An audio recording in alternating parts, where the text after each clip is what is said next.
Hi, everyone. Today's truism has been with us since the dawn of civilization, but like so many things, it has been exacerbated by technology. And in particular, it comes to a boil around this time of year with the holidays quickly approaching. There's poor design, and then there's poor by design. Both are bad, one is worse.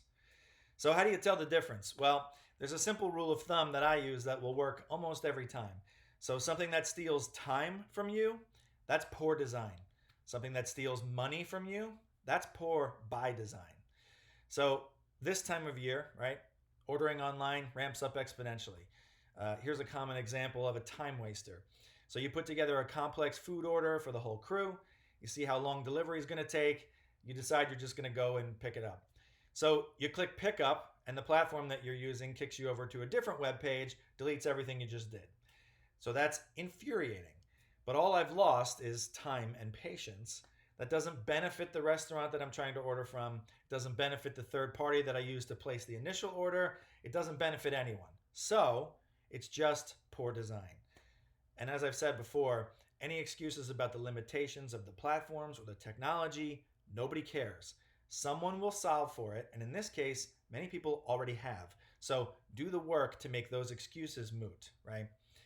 Okay, so how about this one, which is running rampant right now? You get suckered in by an ad or an email promising early Black Friday deals and 35% off at your favorite e retailer. So you click around, you build your cart, and hey, there's an option for quick checkout. With one or two clicks, you can select your payment and be done. Curiously, there's no option in the express checkout workflow to add a discount code.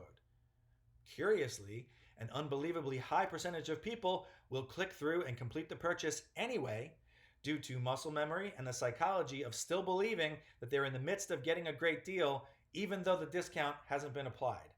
That's poor by design. And when you're on the receiving end of that, it feels bad.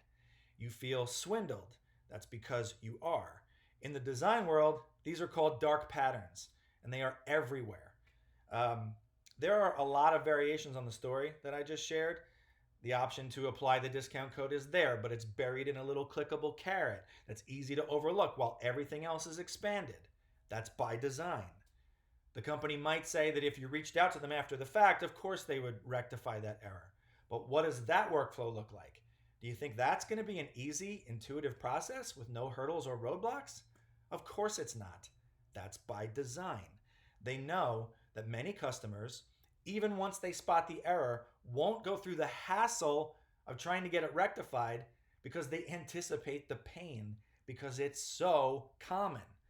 It is designed to be confusing and frustrating and to get more money from you. It's poor by design. This is everywhere. I have been in rooms where it has been discussed. I have been personally asked to create designs that make it difficult for customers to perform undesirable actions. Have you tried to unsubscribe from a streaming service or from a social media account or cancel an account with a utility? It usually takes Googling, how do I quit XYZ? Because the company itself is purposely hiding that information from you and betting that you'll be too frustrated to jump through all the hoops it'll take to cut ties with them. All right, so you get it. What is my point? Why am I doing this? My point is because we can be better than this. The first step is to assume that whatever customers may want to do, they will find a way to do it. And you're helping them and providing them with a pleasant experience will ultimately work in your favor in the long run. People remember that kind of thing. Sometimes they even second guess what they're about to do on the way out if the experience is pleasant. Brand experiences are remembered. This is why customers come back in the future.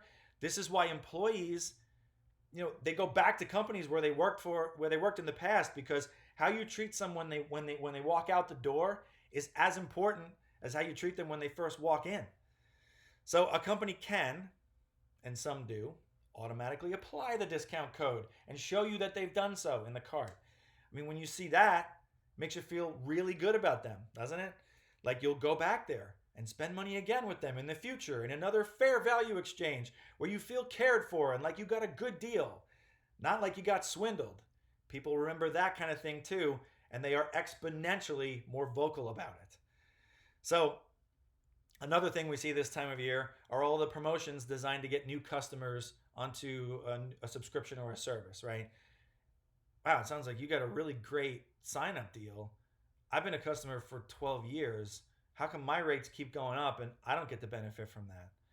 The answer is because the company is betting that you won't go through the hassle to switch providers, and they're right because statistically speaking, you won't. But you know what that breeds over time? Not loyalty, it breeds resentment. And at some point, that too will boil over. Now, look, I know all too well that you can't take a promotional rate designed to bring in new customers and just apply it to the whole customer base. That would cost millions in lost revenue.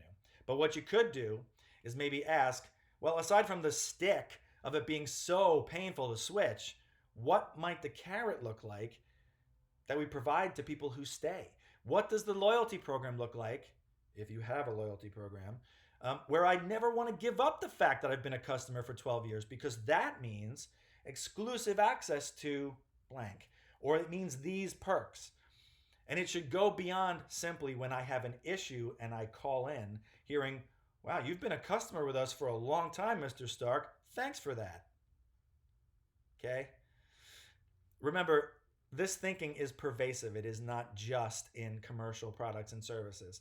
I would bet that if you're watching this, you've probably been on the receiving end of this scenario. You've been working at a company for several years. You've been doing a fantastic job. In fact, you are part of the reason why it has grown to the point where now there's a lot of new open positions. So many that they can't be filled quickly enough.